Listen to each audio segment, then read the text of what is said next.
Hey, what is up you guys? You're watching Team APS. In today's video, we're going to give you guys some uses, we don't know how many yet, for Future Fusion because it just recently came off the ban list. It's got an errata that's maybe not quite as good as before.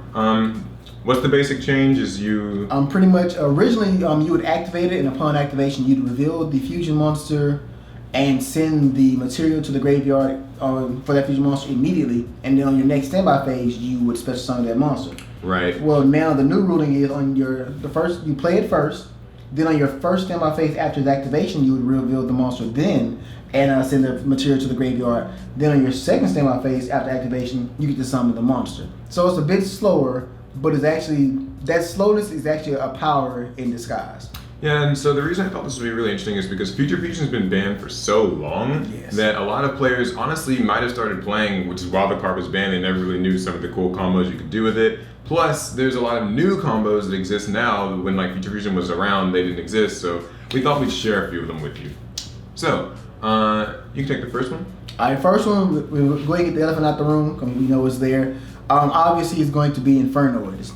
We all know that Infernals work great from the graveyard, but the biggest issue that the deck had, especially with reasoning going to 1, is getting everything to the grave. So like I said, this goes without saying. You play the Future Fusion. And, I'm gonna say Instant Fusion a lot of times. I know, in this video. You almost made me say it. Yeah. But yeah, you're gonna play the Future Fusion, and then on next turn, you pretty much just send a shit ton of Infernos to the grave, and 9 times out of 10, there's it's Infernoid Tiara, right? Yeah, her name's Tiara. Yeah. I love Tiara. She's awesome. It's just 2 or more Infernoids, right? No, it has to be Inferno, Anunchu, Deviati, and then any other. Oh, okay. So as long as you have those exact ones and any other in the deck, you can bring them out. So pretty much. Yeah, and then you're just dumping. You just dump those, and of course she gets effects for however many you send. But to be honest, we don't really care about the effect. She's not just important. there. Yeah, she's just there to be a master of foolish burial. And that tends to be the trend with all of these, by the way. Yeah. It's pretty much, it's not, the fusion monster is not always that important. It's usually just the multi-foolish burial. Just an impasse to something else. So obviously Infernoids, I mean, you know, that's kind of self-explanatory. An easy one. One that came to mind for me actually was what is it? Super Alloy Beast Raptinus. That's the Gemini fusion monster. Right. And it just takes 2 Gemini monsters. So back in the day, I actually used this with like Gigavies, Gigaplant, Supervise, and you could use Future Fusion and either send like 2 Gigaplants or Gigaplant and Blazewing Butterfly to the graveyard, and you can use like your Supervise to start bringing them back, swinging memories, the crazy stuff. And that deck was a lot of fun. In theory, it would be about as good now. I mean, obviously, you still have to wait a turn. Right. But there is a new Gemini archetype out now, Chemic Critters. Yeah, so I think they could put some good use to that card. Now, disclaimer, I don't actually know that much about that archetype, so I'm just kind of going on assumption here, You know, what was the basics, idea of it? Is it just... It's still a Gemini deck. Of course, they do have a lot more 1-for-1 field destruction nowadays, though. Yeah. And they also deal with a lot of bigger monsters. Like they have a new Xyz actually for Geminis. He's actually a rank 8, so they deal with bigger monsters as well. And also, you can actually splash in some of the older Gemini support that goes in with it too. So. Yeah, I know some people run like Phoenix Gear Fried in there. Yeah, and the big guys. Those kind of things. Yeah. Yeah, so that's another use. Back to you. All right, one that I've been doing myself as of lately is Shadows, because first thing first, like I said, you play the Future Fusion.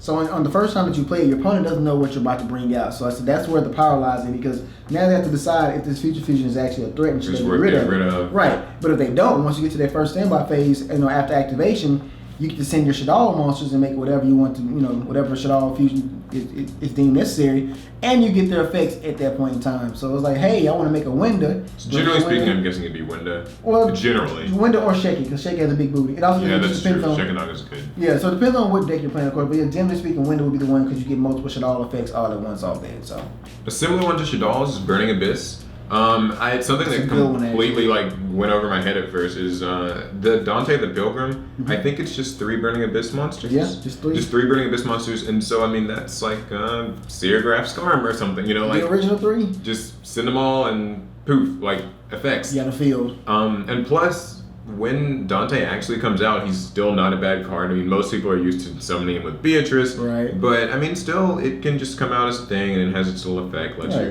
draw cards and can't be targeted. So I mean, it's really a good card for Burning Abyss. Now I know that Burning Abyss aren't super prevalent right now, right? And obviously, this might not be the fastest way of really getting things done in that deck. It's really gimmicky, but the card's legal. Everyone's grabbing Imperial Orders, so there's going to be a bunch of future fusions that nobody wants, and you can pick up those, play them in your Burning Abyss deck. Give it a shot. Back to you. Okay, another combo that I've been toying around with, actually in real life, so you might see me actually do this. You can use Future Fusion with zombies. There actually is a zombie fusion that's called Drago Necro Nether Soul Dragon. Yeah. He's actually a dragon, but he requires 2 zombies, and we all know that they're zombies, so self-explanatory. They want to be in the graveyard. So you can Future Fusion, and then when it's time to send the monsters to the graveyard, you can send double Mizuki. Yeah. If you're playing like a Shuri build, you can send Mizuki Solitaire or whatever combo. The general trend with zombies is they want to be in the graveyard. So pretty much no matter what you're sending, like Mizuki's a key one. Plague Spreader Zombie works as well. Unizombie, just any. Yeah, Unizombie, all of those really. Put it in grave, start some shit off. So. Another one that came to mind for me was actually Seamonster of Theseus, which is normally just going to be used with instant fusion. You don't care all that much about how it gets summoned, right? But it takes 2 tuners, and so we were just thinking about this. You could send, say, Plague Spreader Zombie and Glow Up Bulb, or Glow Up Bulb and Spore. Any of those tuners that like to be in the grave. There are a few of them. I'm sure I'm missing. Sniffus, that's one that came to mind. It's like all those archetypes that have tuners that can bring themselves back. Right. Any of those. Those all work really well with this. So, and then plus you do eventually get to bring out your Seamonster, which on its own isn't that great, but it is a tuner in and of itself. Right. So, there's potential there. Yeah, I could see some Synchros, Ultimaya. Yeah, Ultimaya is one a lot of people use with that. So that came to mind. That's one that's not really a fleshed out deck idea so much. It's more of a you gotta figure it out for yourself. Right. Everybody loves a little bit of Enigma in these videos. Because I can't think of how I'd use it exactly, so it's up to you. Now, there was one that actually I ran across that somebody did was really weird. And I'm not saying that you should do this, but it was just, I'm going to give it an honorable mention. Was it the First of the Dragons? Do you remember that fusion card? Him. First of the Dragons takes what, 2 normal monsters? Just 2 normal monsters. So this guy literally, he activated it, and I wouldn't suggest it, but it was cool. He activated it, and then on the next time I played, he sent 2 Exodia pieces to the graveyard, and then he fucking brought them back to hand with the Dark Factor of Mass Reduction. That's one thing. And he got them back. And so now you have an unkillable monster on the field because it's unaffected by all monster effects and can't be killed by effect monsters. And nobody uses normal monsters these days. Yeah, so it's not going anywhere. There. Proof. And then they had 2 Exodia pieces added back to the hand.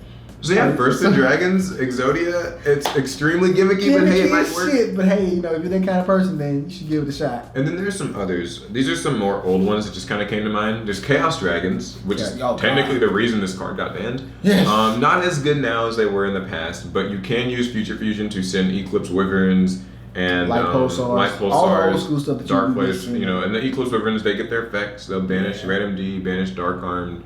And then, you bring back Pulsars and stuff like that. You start getting cards back. It's really crazy. And, you can summon all your Chaos Swords and your BLS. And it's really fun. Obviously, not as strong of a deck as it was at the time, but still not really bad. Still big, powerful monsters, though. So, yeah. You got any others? Just one other. Like I said, this is one that I think we talked about before that I wouldn't advise happening, but it's just a legal combo. You can actually send the material for Gemini Seraphonite to the graveyard. If you just ever felt so inclined to do so, you can send a Garnet and a Snow or whatever to the graveyard just for the hell of it. Just technically speaking, if you're running maybe even a pure Gemnite deck, you might find some use. Gemnites are pretty fast. They probably don't need Future Fusion. True. Probably not. But technically, if you're doing Seraphonite, it would be sort of similar to Brilliant. Mm-hmm. So turn late. If Brilliant Fusion were to ever get limited, then I guess this would be a pseudo substitute. Exactly. Something like that. And just on side note, if you did bring out Seraphonite that way, it would come back with its original stats as opposed to being 0. Yeah, that's true. It wouldn't have the Brilliant Fusion effect. So just food for thought. Cheeky shit, whatever. So yeah, those are some uses. I didn't count how many, but it'll be in the title for Future Fusion. Like I said, it's an easy card to get a hold of now. Duelist Saga cards aren't terribly expensive, and you can have a little bit of fun with it. Yeah. Obviously not as strong as it was before, but it's still got its perks. It still can be like a huge foolish burial. Yeah. So experiment with it, have some fun, tell us what you think up. Right. One of you guys' combos. Maybe something I might want to try because I'm always looking for new combos to try. So yeah, that's the video. We hope you guys liked it. If you did, give it a thumbs up. If you loved it, subscribe. You can follow on social media. You can check out sponsor stuff in the description. And it's gonna be it. Subscribe for more Yu-Gi-Oh! And we'll catch you guys in the next one.